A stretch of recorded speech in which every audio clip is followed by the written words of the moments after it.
Oh, yeah, off limits.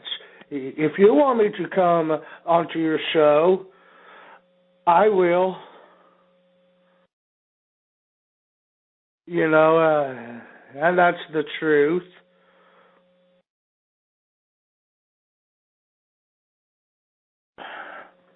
You know, I'll... Can you hear me? Yes, I can. Hi, this is Iconoclast. What was your question? I missed it because I was switching over to the phone. I heard you say something to me, but I didn't hear what you said. Oh, I just said, if you want me to come over to, you know, talk to you about things, you know, talk to you, or basically discuss about things, I would.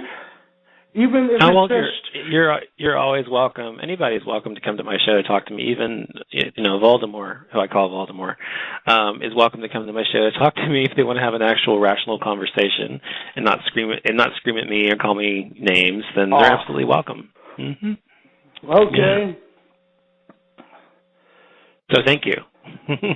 You know, I only do that whenever people disrespect me. I just... Well, we all do that when people disrespect us. That's the thing. Yes. But some people like to do it anyway, just because they get a kick out of hurting people's feelings or trying to. But the thing is, they don't realize is that some of us are immune to it because we've heard it all of our lives. I'm sure you've heard people calling you names all of your life, haven't you? I've heard that in my life. Yeah. I'm immune to it now. But yet, I learned to basically defending myself. Right, and you should. Yes. You got to stand up for yourself. You got to make people show you respect. If they refuse to show you respect, you've got to earn it. Or tell them, look, I'm a human being. I have a right to be here. And if you don't like it, fuck you.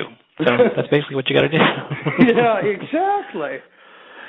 You know, I thought Goofy Boner was a nice guy then. You did? I never got that feeling, but okay, go ahead. You know, because I did listen to his shows, you know, but then once I went on to Todd Morris, you know, then, because I'm on Todd Morris. Yeah. So you hurt his feelings because you're talking to one of his nemesis. Yeah, so-called, nemesis. Yeah, and I'm thinking either one, I don't know what's going on here. Right. Well, you know what? I used to be, I had a whole tiff with Rose about that because there are people in her show whom I've always loved. Rose and I have always gotten along very well, Desert Rose. And she had a few months back, I guess, people on her show always saying, really horrible things about me in her room, like, the N-word or the F-word or whatever.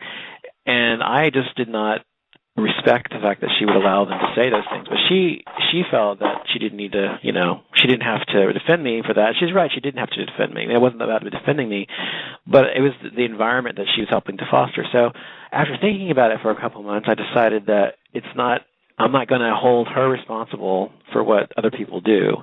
And so I let it go. But my point is that some people feel like if you talk to someone that you don't like, that you're betraying them. And I can understand that to some degree. But I think really everybody has their own relationship with people. So, like, for example, I cannot stand the guy you're talking about, Goofy Bone. I don't like him at all. But Desert Rose adores him. So I'm not going to allow her relationship with him to affect my relationship with her. Exactly. So I think it's ridiculous for him to be mad at you because you talk to somebody he doesn't like. Exactly. That's just idiotic. It really is. I mean, I understand it to a degree, but I think it is stupid in the long run. And basically, he's like, I don't know, 30, 40 years old, and yet he's acting like a high schooler. Well, he is a high schooler in his brain. He's still, he's basically never aged in his brain. His brain is not matured, apparently. But There's a lot of people like that on BTR, but that's okay. Whatever. They can be themselves. Let them be themselves and have their shows and dig their own graves, and, just let them stay in their lane and you stay in your lane and not worry about somebody else, Yes, that is so true. I already can tell right off the bat that you are very nice. Well, thank you. I am a nice person, but people don't think that. I have to say something to Kings. Okay, go ahead. You called me a whore last night, and you're the one talking about making love or just having sex with your lover, dry humping him in your sleep. Well, you're the one that is... Let me finish. Nope, I'm not going to let you finish, okay? You see, this is why people don't like you. What? Hello? Yes, I think she got muted. She's just... I think he muted her. Well, this is my question. What exactly happened between the two of you? Because yesterday, or last time I was on here, I think that you guys didn't have an issue, but something must have happened since I was on here last. What happened? Don't know what the heck is going on, but...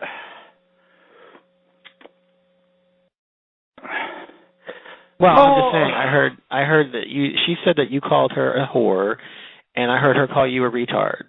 So it seems that both of you seem to have some mea culpa in this, in this issue. So what's going on? Why did you call it? Did you feel you called her a whore? Well, because of the fact that she disrespected me because she says that I was, I'm a waste of air. She said you were a waste of air? Yeah. When did she say that? And that just triggered me. Did you hear her say that from her own mouth, or did you hear that through somebody else's mouth?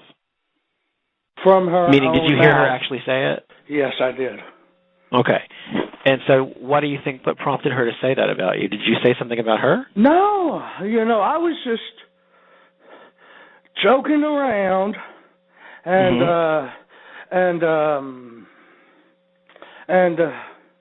basically everything else,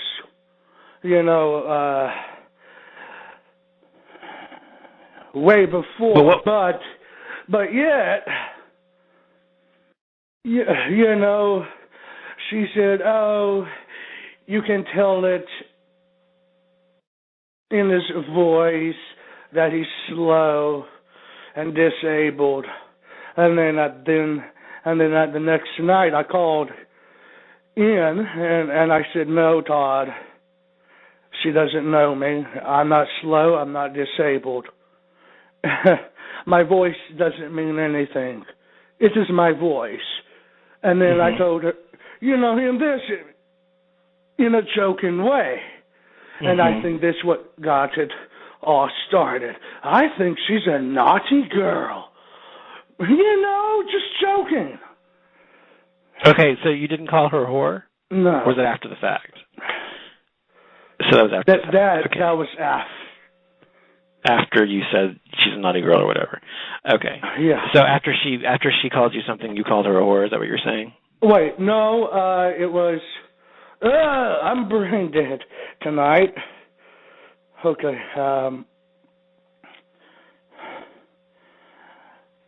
She basically called me slow, and then I called her a naughty girl, in a choking matter. And then last night she said what she said, and I'm just thinking of just quitting. Quitting what? Late night altogether. Okay. Because anyways, I do have a job now. Right. Well, you don't need to be up until 4 a.m. when you have to get up at 8 o'clock in the morning the next day anyway. You need to go to sleep and get a good night's rest. Exactly. So I would not put BTR or late night radio ahead of your career or your job. So don't do that. It's not a good idea. No. So anyway, I'm sorry that you the two of you are not getting along. But that's the thing. Somebody always says, well, she said this and he said that and blah, blah, blah. Just drama. That's why I'm quitting. So just, I don't know. That's something you have to work out between the two of you. But I don't think that you need to feed into any more drama about it. Just let it go. No, I don't. That's why Todd just muted her. Yeah, okay. Okay, yeah, I see that. He did mute her, yes. Oh, no, she's back now. She's back in the chat room. So you were saying earlier that what were you saying about God earlier? Because that's when I was trying to call in earlier. You were talking about God. Part of it. Yes. Well, I think that he does exist, It's just basically, yes. Have you ever thought of this, that maybe the spiritual and physical are one? Well, I don't think that they can be one. I think a spiritual being can inhabit a physical body, yes, but I don't think that they can be the same thing at the same time, because I don't think spirituality or spirit can be, a physical thing. I think it's a metaphysical thing. More of another plane. Right, metaphysical. Mm-hmm. Yeah. And I know a lot of times I talk about this stuff and people. Well, that's the thing. I mean, I'm not an atheist, but I'm certainly not religious at all. Which, if anybody listens to my show, knows that I am not at all religious. But I am not an atheist. I do believe in something. So I think that I'm spiritual is what I call myself. So one reason I think that there is something is because there is people, who are atheists, for example, often say that there is nothing after we die. There's nothing. Nothing existed before us. Nothing will exist after we die. So I don't see how that's physically possible, because if everything's been created by the Big Bang Theory or whatever you believe in, then what created the Big Bang, the particle that actually exploded? What was that? They call that the God particle. And the reason they call it the God particle is because they can't explain where the God particle came from that created the universe. Exactly. So everything has to be created through something. And even if there's people say sometimes, like Stephen Hawking or whatever, will say there's multi-universes. And so the universe was birthed from a different universe. And so, okay, fine, if that's true, where did the other universe come from before that, and before that, and before that, and before that? So for me, I don't think of God as some man upstairs with a long beard sitting in a throne judging everybody. I don't think it's a physical being. I think God is an energy and the creator of the universe and everything, and is in everything. But I don't think of God in the way the Bible explains God or whatever. So obviously something had to create the first thing that existed, but then you have to ask yourself what created God. So it's very much a conundrum. I mean, you can go round and around circles about it because you don't really understand. It's hard to wrap our brains around what the universe actually is.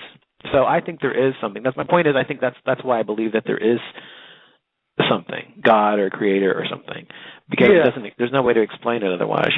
So no. Because people just don't understand. They basically don't look at it at both sides. Like, okay, maybe evolution did exist, or maybe did happen, or maybe God did let that happen so that we can become better. Well, I believe in evolution. I don't think you have to believe in either evolution or spirituality. I think you can believe in both. I think that evolution, in the way I believe in it anyway, is the way in which things were made to happen intentionally. So I mean, that's just the way I think. Well, how am I put this? This is what I'm thinking. I don't think God sat down and said, okay, I'm going to create dinosaurs, and they're all going to die off, and they're going to and then I'm going to create human beings, and they're going to evolve from apes into a humanoid form. I don't believe that. I don't think of God that way. I think that God is not this being that actually plans everything. I think it just kind of happened through science, but it was God's hard to explain, but it was initially begun from a creative source. So I don't think God interferes in our lives. I mean, I know you probably do. I think God. You can tell me if I'm wrong, but you probably think about God as something that probably helps you every day, or if you pray to God or whatever. I don't think of God that way. I think of God as somebody. I think of God as somebody that's just there, that actually created everything